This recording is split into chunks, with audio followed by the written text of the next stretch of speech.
Good evening, you're watching the news from the Sultanate of Oman television. First, the headlines. Assigned by His Majesty Sultan Qaboos, His Excellency the Minister of Transport and Communication leads the Sultanate's delegation to the United Nations Global Sustainable Transport Conference in Turkmenistan. The celebrations of the 46th Glorious National Day continue around the Sultanate and its embassies around the world. Fidel Castro, who defied the US for 50 years, has died at 90 in Cuba. And the United States and China agree on tougher UN sanctions against North Korea in response to its fifth and biggest nuclear test.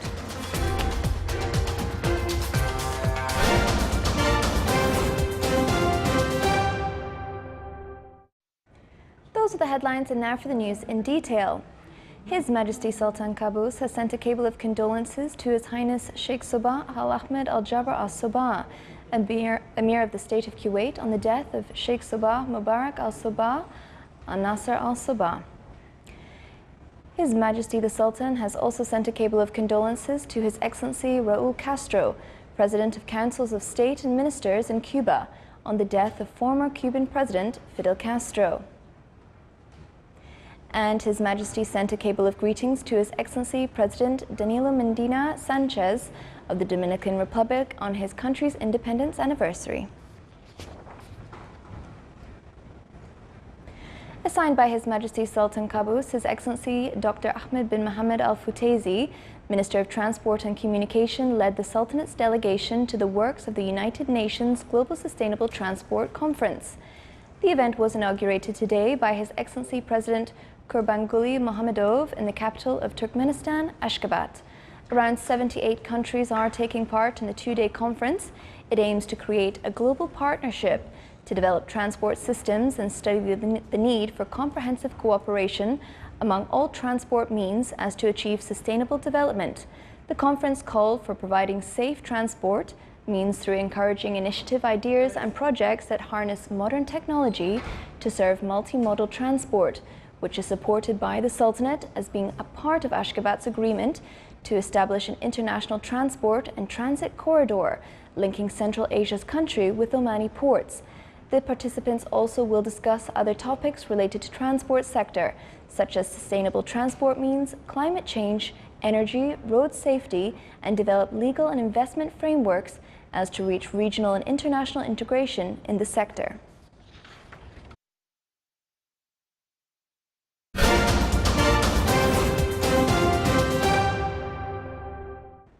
Celebrations of the 46th Glorious National Day continue around the Sultanate. In the Wilaya of Nakal in the Governorate of South Batna, a celebration evening was organized on this glorious occasion. It included artistic performances by a group of children, in addition to poetic sessions. The event came to embody meanings of allegiance and loyalty to the beloved leader and the country. The event witnessed a huge participation from members of the society and the government officials. During the celebration, the participants expressed sincere greetings and wishes on this glorious occasion, asking the Almighty to return such happy occasions on His Majesty with health and to Oman and its nation with permanent welfare. The ceremony was presided over by His Excellency Nasser bin Hamid Al-Kindi, Secretary General of the Royal Courts Affair.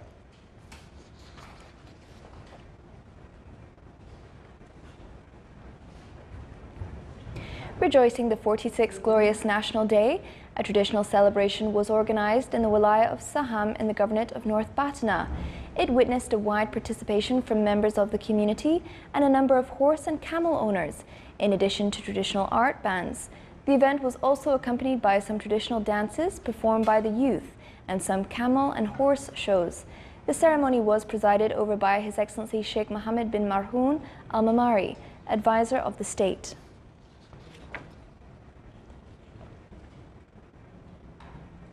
The 46th Glorious National Day celebration in the Wilaya of Ibri in the Governorate of Dahira also witnessed a huge participation from a number of citizens. It was accompanied by horse and camel shows, where the participants hoisted flags of the Sultanate, as the traditional arts were also performed during the event. During the celebration, the citizens hailed the accomplishments carried out in each part of the dear country, renewing their allegiance and gratitude to His Majesty the Sultan.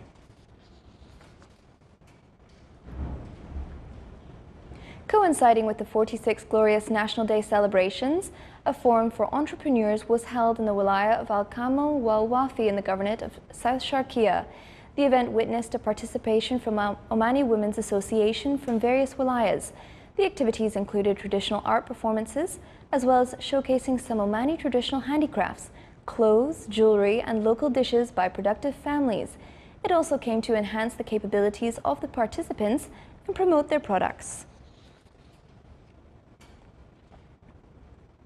The Sultanates Embassy in Syria hosted a reception ceremony on the occasion of the 46th Glorious National Day, which was attended by a number of officials, ambassadors, media people, and heads of the Arab and foreign diplomatic missions.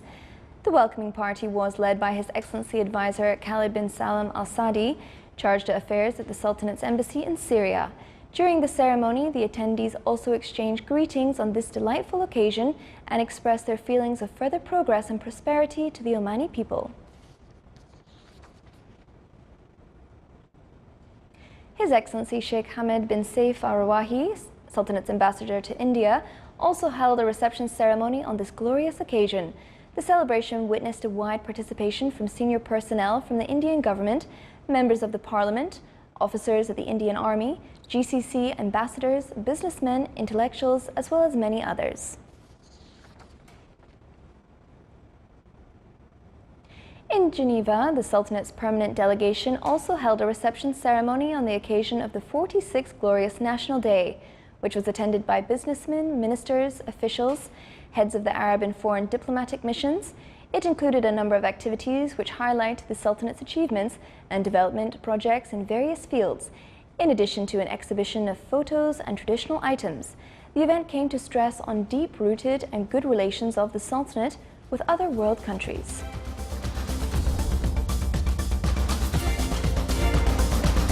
Still to come in our news bulletin. The Ocean Explorers from Sinbad to Marco Polo exhibition is inaugurated at the Arab World Institute in the French capital, Paris.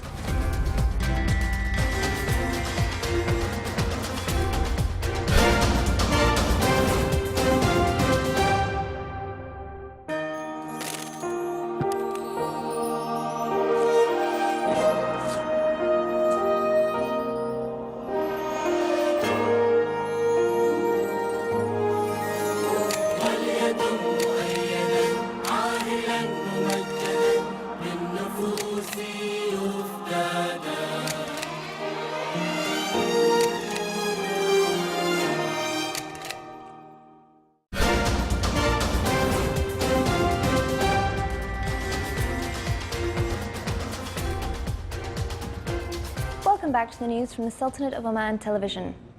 World leaders paid tribute today to Fidel Castro, the Cuban revolutionary leader who built a communist state on the doorstep of the United States. His younger brother and successor, Raúl Castro, announced that Castro died yesterday, aged 90.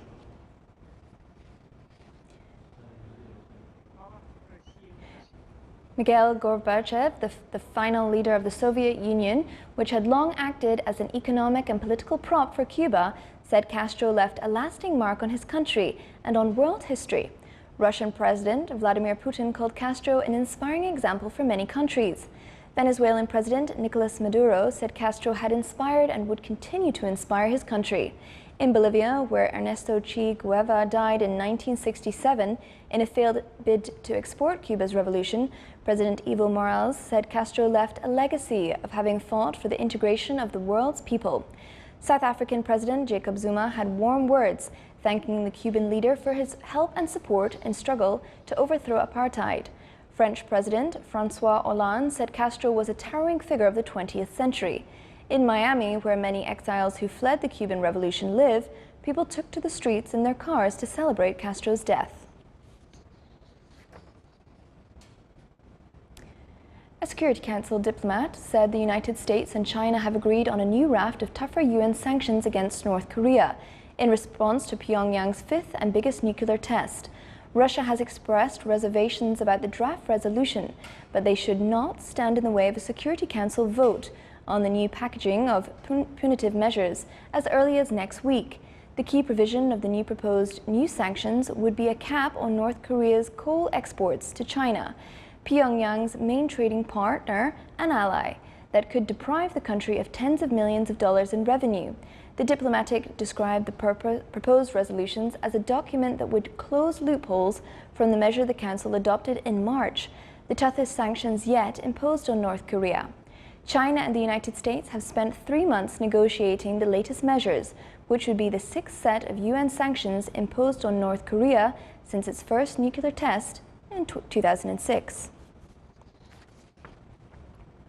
Tropical storm Otto killed at least 9 people in Costa Rica and then headed into the Pacific Ocean after making landfall as the southernmost hurricane on record to hit Central America. Costa Rican President Luis Guillermo Solis said that as much water fell in the area in a few hours as normally falls in a month, and said some people had been trapped by rising waters. The United States sent airplanes, and neighboring Panama sent planes and helicopters to aid in search and rescue efforts in the area where rain-swollen rivers overflowed their banks. Otto made landfall on Nicaragua's Caribbean coast on Thursday as a dangerous Category 2 storm, but it faded to tropical storm forces before emerging over the eastern Pacific.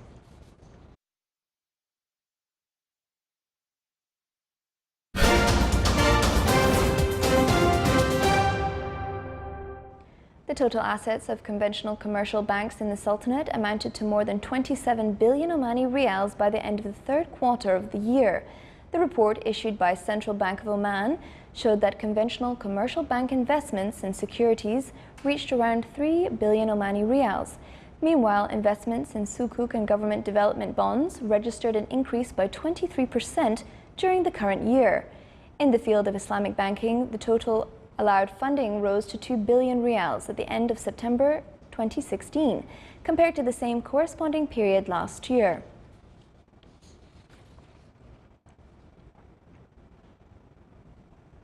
The Ministry of Commerce and Industry, represented by Invest Easy System, started to provide the electronic service with regard to opening branches for Gulf companies in the Sultanate. This came to facilitate services provided to business sectors with regard to commercial work in the Sultanate and save time and efforts for investors. The Gulf companies will be allowed to open its branches in the Sultanate, which will be treated equally like Omani company branches, according to a number of conditions, such as the condition that the company's activities shall be among economic activities allowed to be practiced by Gulf Cooperation Council countries.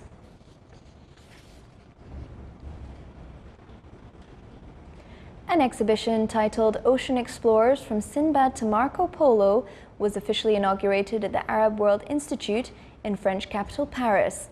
The exhibition sheds lights on the Sultanate's maritime history and sea figures, such as Ahmed bin Majid, Ibn Battuta, Marco Polo, and Vasco da Gama. The Omani ship Nizwa, a symbolic sign for Oman's seafaring legacy, was displayed at the front of the exhibition. It also included some artifacts, manuscripts, maps, and other records of old sea adventures and voyages.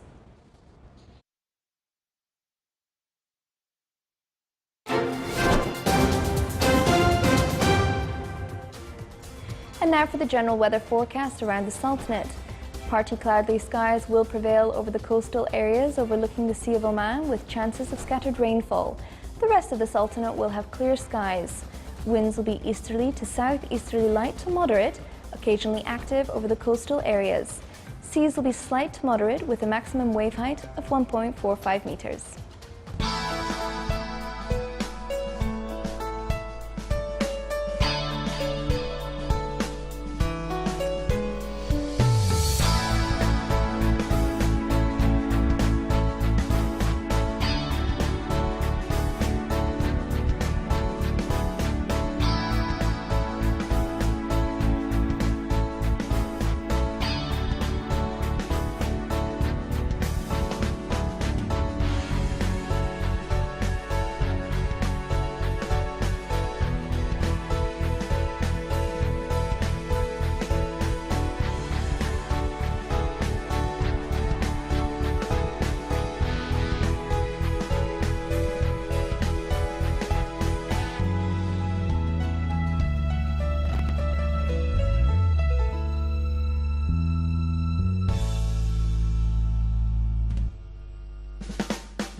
This is the Sultanate of Oman television. Before we end tonight's bulletin, here are the main points once again.